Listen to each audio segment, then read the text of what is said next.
வணக்கம் கரூர் மக்களே, என் அன்பு மக்களே, என் நெஞ்சில் குடியிருக்கும் மக்களே, உண்மையான மக்களே, தெளிவான மக்களே, தெளிவாக சிந்திச்சு ஓட்டு போட போகிற மக்களே, வணக்கம். தெளிவாக ஆயிட்டீங்க. தெளிவானால் தான் 50,000 பேர் வந்திருக்கீங்க. உங்கள் அண்ணன் விஜய் உங்கள் தம்பியை பார்க்குறது, உங்கள் அண்ணன் உங்கள் விஜய் மேலே எந்த தப்பும் கிடையாது. கேட்ட இடத்த கொடுக்கல. பெரிய மைதானம், ஒவ்வொரு மாவட்டத்திலையும் பெரிய மைதானம் இருக்குது. அங்கே கொடுத்துருந்தா என் கட்சிக்காரங்க நீங்கள், என் தம்பி யாருங்களுக்குமே எந்த இதுவும் நடந்திருக்காது. என் கட்சிக்காரங்க நீங்கள் கடைசி வரையும் இந்த உடம்புல உயிர் உள்ள வரையும் நம்மளாம் ஒன்று. தமிழ் மூச்சு ஒன்று. மகேஷ் பொய்யாமொழி மாதிரி நாடகம் வேஷம் போடல.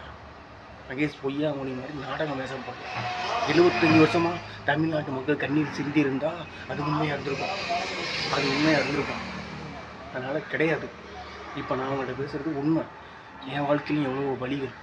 எனக்கும் வலின்னா என்னன்னு தெரியும். வலி உடல். இது வலி உடல். வலினா என்னன்னு எனக்கு தெரியும். கஷ்டம்னா என்னன்னு எனக்கு தெரியும். என்ன நாடகம், என்ன வேஷம். பக்கத்துலேயே இருந்திருக்காங்க.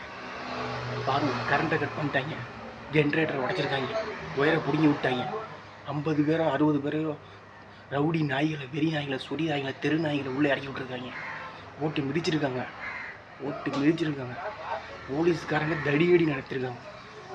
எவ்வளவு அக்கிரமம், அநீதி. 75 வருஷமாக அக்கிரம், அநீதி. பார்த்துக்குங்க.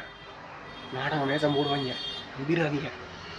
சட்டமன்ற தேர்தல், சட்டத்தை யார் பாதுகாக்கணும் அவங்க சட்டமன்ற தேர்தலின் நாயகன், ஹீரோ. பார்த்துக்குங்க. நல்ல செயல் தான் கடவுள். உங்கள் கரூரில் நடந்தது கெட்ட செயல். அந்த கெட்டதை செஞ்சது செந்தில் பாலாஜி. இவங்கெல்லாம் பிறந்ததுலேருந்து இப்படி தான் போல. கருவம் திருட்டிலேயே ஊறி கொள்ளை இந்த கருவத்திலே ஊறி அவங்க நாடி நரம்பெல்லாம் அதுதான் இருக்குது. அறிவு கட்ட